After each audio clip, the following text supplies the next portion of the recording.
एक phone call आई, अगले 10 minute में योगी ने लिया ऐसा जबरदस्त फैसला कि कानपुर को पंजाब और कश्मीर बनाने वाले बिल से खींचकर निकाल लिए गए।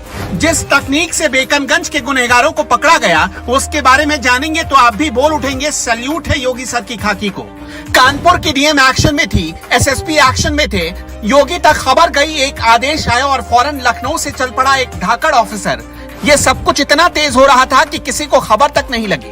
असली मास्टरमाइंड यूट्यूब चैनल चलाते थे, बैठे थे लखनऊ में, लेकिन कानपुर में ईंट फेंकने वालों को ऑपरेट कर रहे थे। उन्हें लगा चलो बच गए, तभी योगी के धाकड़ ऑफिसर की एंट्री हुई और फिर गजब हो गया। उस ऑफिसर ने खाकी के संसाधनों का इतना जबरदस्त इस्तेमाल किया कि गुनहगारों की सारी चालाकी पिताजी के पॉकेट में चली गई। उस अधिकारी ने जिस टेक्निकलिटी का प्रयोग किया वो बहुत ही सामान्य है, लेकिन ज्यादातर मामलों में यूपी पुलिस के कई अधिकारी उसका सही इस्तेमाल नहीं कर पाते।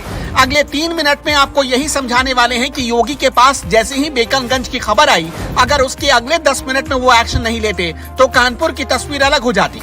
शायद उसे कश्मीर या पंजाब बनाने की तैयारी थी। योगी आदित्यनाथ सरकार का मतलब ही है जीरो टॉलरेंस, यानी यहाँ बचने का कोई दूसरा रास्ता नहीं है। जैसा करोगे उसे भरना ही पड़ेगा और फौरन भरना पड़ेगा। योगी आदित्यनाथ के पास दोपहर में खबर पहुंची, योगी ने फौरन पुलिस मुख्यालय के एक बड़े अधिकारी को फोन मिलाया, फिर अगले 1.5 घंटे में फैसला ले लिया गया। कानपुर मामले की जांच के लिए लखनऊ से एनकाउंटर स्पेशलिस्ट अजय पाल शर्मा को भेजा गया। शुक्रवार की रात को अजय पाल कानपुर पहुंच गए और रात में ही अफसरों के साथ बैठक शुरू कर दी। शुक्रवार रात से लेकर शनिवार सुबह तक इलाके का भ्रमण करते रहे। देर रात तक उनकी मॉनिटरिंग में ही आरोपियों के खिलाफ एक ऑपरेशन शुरू किया गया। अजय पाल शर्मा ने सबसे पहले ह्यूमन इंटेलिजेंस को एक्टिवेट किया। इसके चंद घंटों के बाद रिजल्ट योगी सरकार की टेबल पर था।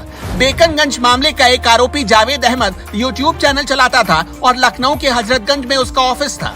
इसी ऑफिस में सारे बेकनगंज के आरोपी छिपे थे। हयात जफर हाशमी जो कि मुख्य साजिशकर्ता था, जावेद अहमद खान, मोहम्मद राहिल और मोहम्मद सुफियान। इनके जरिए बाकी 35 आरोपियों की पहचान हुई। अब तक कुल 3 प्राथमिकी दर्ज हुई है, जिसमें 2 प्राथमिकी खाकी ने ही दर्ज की है, जबकि तीसरा यतीम खाना के पास चंदेश्वर हाते में रहने वाले लोगों ने दर्ज करवाई है। कानपुर के बेकनगंज मामले के बाद डीएम एक्शन में थी, एसएसपी भी एक्शन में थे, लेकिन तभी योगी आदित्यनाथ ने कहा कि नहीं, इस मामले की जांच के लिए किसी एक्सपर्ट की जरूरत है, ऐसा जो चुटकियों में इंसानी दिमाग पढ़ ले। यहाँ इंसानी दिमाग पढ़ने का मतलब ये नहीं है कि दिमाग में क्या चल रहा है उसे कोई पहले ही जान जाए। यहाँ मतलब ये है कि अपराध के मोडस ऑपरेंडी को समझा जा सके। अब आपको ये भी समझना पड़ेगा कि जिस तकनीक यानी ह्यूमन इंटेलिजेंस का इस्तेमाल हुआ, आखिर वो होता क्या है। ह्यूमन इंटेलिजेंस को आप सुपर जीनियस कह सकते हैं, खाकी की भाषा में इसे मुखबिर भी कहा जाता है। इसमें अधिकारी अपने विवेक और अनुभवों का इस्तेमाल करते हैं। इसमें किसी अपराध के मोडस ऑपरेंडी का पता लगाया जाता है, फिर उसके आधार पर तय किया जाता है कि अपराधी किस हद तक सोच रहा होगा और उस पर रिएक्ट कर रहा होगा। उस अपराधी के आसपास रहने वाले लोगों के बारे में पता लगाया जाता है, उसकी साइकोलॉजी रीड की जाती है। ऐसे लोगों को पुलिस अपना मुखबिर बनाती है जो उस अपराधी के आसपास रहते हैं, फिर उनसे सारी जानकारी निकलवाती है। अनुभवों के आधार पर एक डेटा तैयार किया जाता है और फिर उसे अपराधी को पकड़ने के लिए इस्तेमाल किया जाता है। वैसे ह्यूमन इंटेलिजेंस ज्यादातर मामलों में सटीक ही साबित होते हैं। अब आप ये भी समझिए कि अजय पाल शर्मा के कानपुर पहुंचते ही योगी सरकार का मिशन क्यों कामयाब हो गया।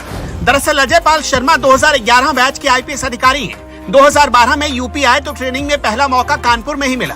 कानपुर के गोविंद नगर स्टेशन के साथ अटैच किया गया। कानपुर में अपने व्यवहार कुशलता की वजह से अच्छे संपर्क बनाए और बेकनगंज के मामले में उसी कॉन्टैक्ट ने अपना काम कर दिखाया। इसलिए योगी सरकार ने बड़ा सोच समझकर अजय पाल शर्मा को कानपुर भेजा था। योगी सरकार के इस धाकड़ ऑफिसर की जाबाजी, सोच और फौरन रिजल्ट देने की क्षमता पर आपका क्या कहना है? उसके स्टाइल पर आप क्या कहना चाहते हैं? हमें कमेंट बॉक्स में अपनी राय जरूर बताइएगा।